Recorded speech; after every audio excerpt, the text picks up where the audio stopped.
m'asseoir et merci aux photographes et journalistes de bien vouloir regagner leur place. Excellence, Monsieur le Président de la République du Mali, chef de l'État, après avoir prêté serment conformément aux dispositions de la loi fondamentale du Mali, après avoir reçu les attributs de votre charge des mains du grand chancelier des ordres nationaux du Mali, après être reconnu comme grand maître des ordres nationaux de la République du Mali par le grand chancelier des ordres nationaux, Excellence, Monsieur le Président de la République, chef de l'État, voici venu à présent le moment pour vous de prononcer votre discours d'investiture qui sera versé dans les annales de l'histoire de la République du Mali. Je vous en prie.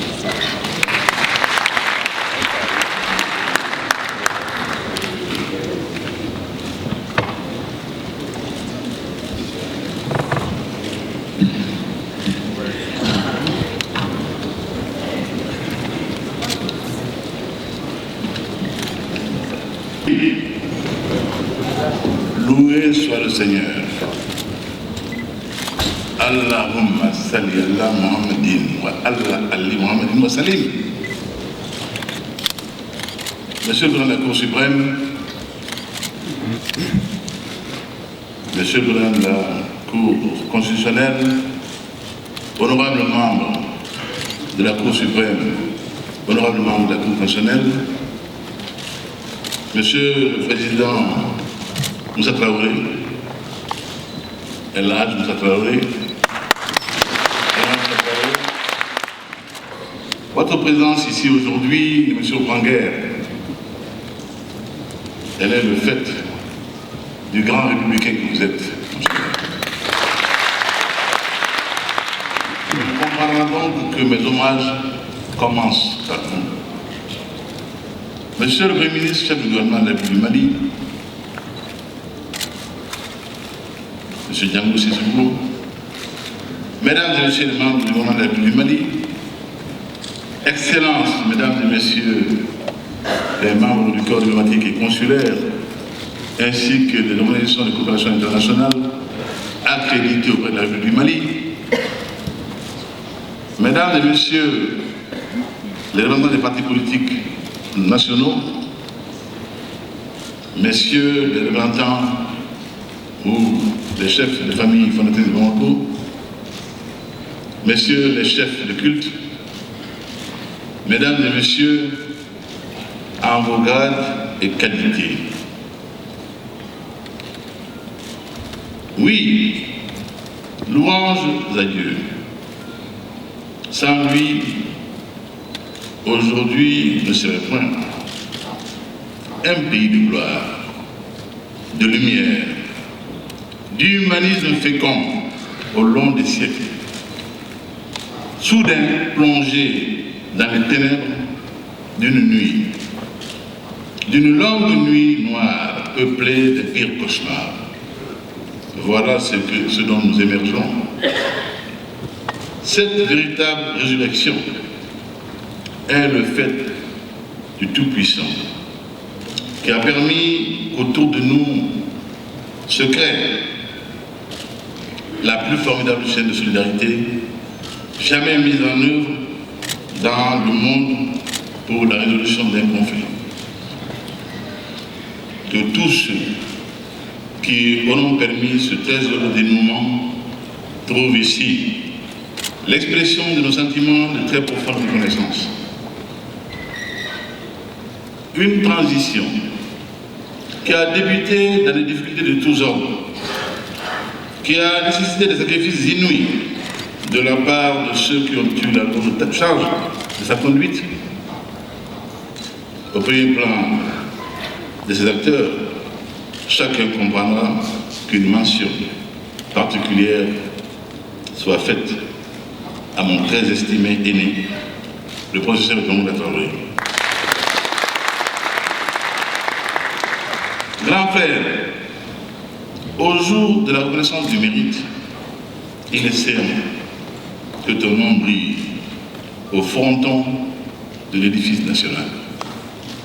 Ton calme olympien, légendaire, ta grande sérénité dans la tempête, ton éternel et inébranlable optimisme auront permis de franchir bien des handicaps. La construction du Mali nouveau aura besoin de l'expérience fabuleuse acquise dans la douleur, la patience et un courage certain. Que tous ceux qui t'ont accompagné dans cette difficile et délicate épopée prouvent ici notre reconnaissance solennelle pour l'œuvre salvatrice accomplie au nom et pour la patrie malienne.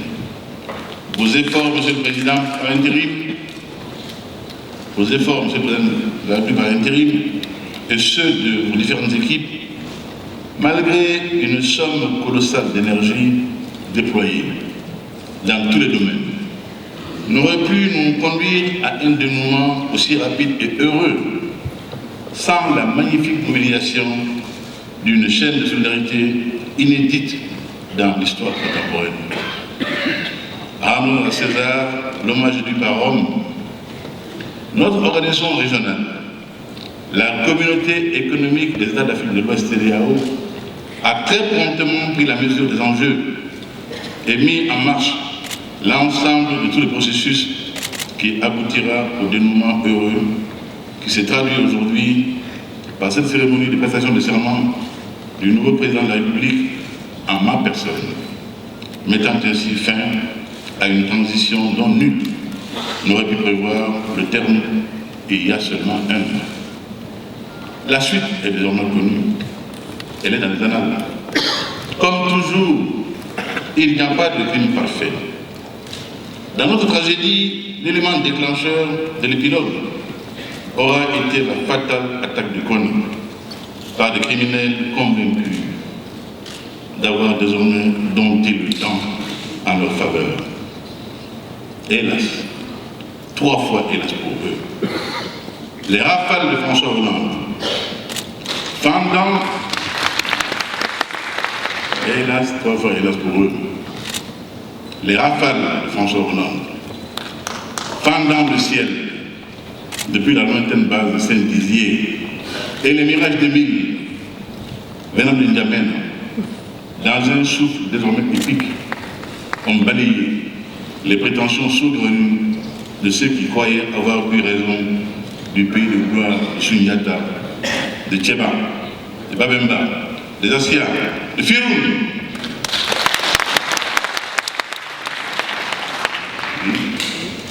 de Koumigossi et d'Amboudi. Bientôt, les forces françaises et maliennes auront de leur côté nos frères de pays de la CEDEAO. Et très rapidement, les héroïques forces armées tchadiennes qui ont depuis écrit une nouvelle page de gloire sur les collines de Grenade. Mon récent voyage à Iriba pour saluer le président de l'FDB, au nom de notre peuple reconnaissant, était indiqué. Et je suis sûr que le Mali entier m'accompagnait. Tout le reste fut dès lors possible. Jusque j'ai compris l'incroyable. La possibilité désormais, le pays territorialement libéré, d'organisation d'élections présidentielles dans des conditions fiables et viables, de manière apaisée, transparente et crédible. L'incrédulité se nourrissant comme toujours dans les mêmes auges de l'éternel pessimisme quant à notre capacité d'organisation et de méthode, faillit avoir raison de l'engagement d'un nombre important au-dedans comme au dehors. Là encore, Monsieur le Président par intérim, votre sens de l'honneur et du devoir a eu raison de tous les scepticismes. Monsieur le Président par intérim, l'élection présidentielle du Mali dont nous célébrons ici aujourd'hui l'aboutissement heureux, très heureux, aura convaincu le monde entier de la grande maturité de notre peuple qui a retrouvé le chemin des urnes, dès lors que ce chemin lui a semblé désormais débarrassé des embûches, des malices, des tripatouillages et autres combinaisons, voire spoliation et mépris total de ses vrais choix. Le résultat, avec l'apothéose, qu'a été la visite à ma résidence de mon concurrent de la finale, M. Soumaïla Cissé.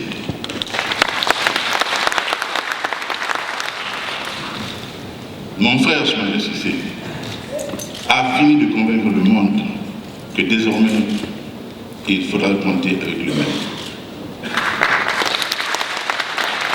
Un Mali sur un socle de légitimité avérée, en acier trempé. Je puis, Monsieur le Président de la Cour suprême, Mesdames et Messieurs, vous dire que le Président de la République que je suis désormais, grâce à cette confiance massive des Maliennes et des Maliens, fera de ce socle le départ du renouveau de notre pays dans tous les domaines. Inch'Allah. Ah, Malienne, Malien, j'ai compris votre message. Il m'est allé jusqu'au fond de l'âme. Je prends ici l'engagement de le traduire désormais au quotidien pour l'honneur du Mali, pour le bonheur des Maliens, le Mali d'abord. La confiance, la grande, la très grande confiance placée en moi ne sera jamais galvaudée. Je veillerai désormais à sauvegarder notre peuple en ses personnes et ses biens. La vie du Malien vaudra désormais son prix inestimable. Aussi voudrais-je ici solennellement engager tous ceux qui ont mission et vocation à protéger et sauvegarder notre peuple à s'acquitter consciencieusement, très consciencieusement de leur mission. C'est le lieu, chers compatriotes, c'est le lieu de vous dire ma révolte et mon indignation, tout en maintenant avec la plus grande piété et une compassion réelle sur toutes les victimes récentes de la cupidité de certains et que des eaux maîtrisables ont emporté, les arrachant à notre pays et aux leurs. Une enquête approfondie devra établir, sans tarder, toutes les responsabilités à l'origine de cette tragédie. Il en sera désormais ici, il en sera désormais ainsi en République du Mali.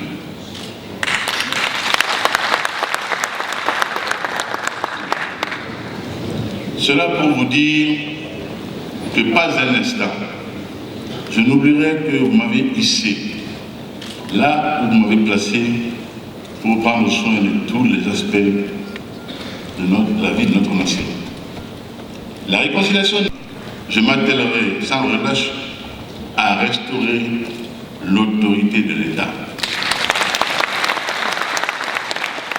Nul n'est et ne sera au-dessus de la loi. Elle s'appliquera de manière égale à tous. Je mettrai fin à l'impunité, au passe-droit, contre la corruption qui inhibe notre capacité à sortir du sous-développement économique et social. En tant que président de la République, je veillerai à la bonne gestion des deniers publics.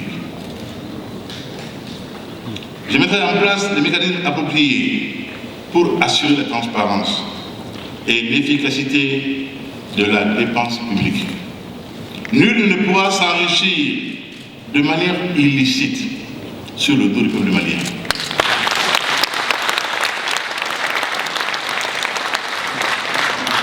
Je ne dis pas que nul ne pourra pas s'enrichir, mais pas de façon illicite et sur le dos du peuple malien.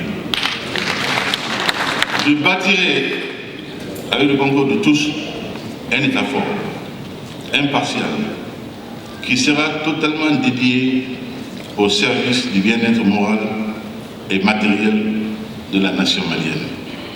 Mesdames et messieurs, mes chers compatriotes, j'œuvrerai pour que les Maliens retrouvent foi en l'avenir, qu'ils aient confiance dans leur futur et le futur du Mali et de l'Afrique. Rien de grand ne peut réussir ni se faire sans sacrifice. Il faut accepter de tendre la main à l'autre afin de bâtir ensemble un Mali nouveau qui sera en mesure d'apporter une contribution significative à l'unification de l'Afrique au cours de ces siècles. Nos atouts sont innombrables. Le peuple malien est ingénieux, travailleur. Il recèle en lui une formidable énergie et d'énormes potentialités. Il est prêt à assumer pleinement son destin. Il veut écrire une nouvelle page de son histoire. Elle sera, Inch'Allah, toute de gloire pour l'honneur du Mali, pour le bonheur des Maliens, le Mali d'abord. Vive la République, vive le Mali éternel.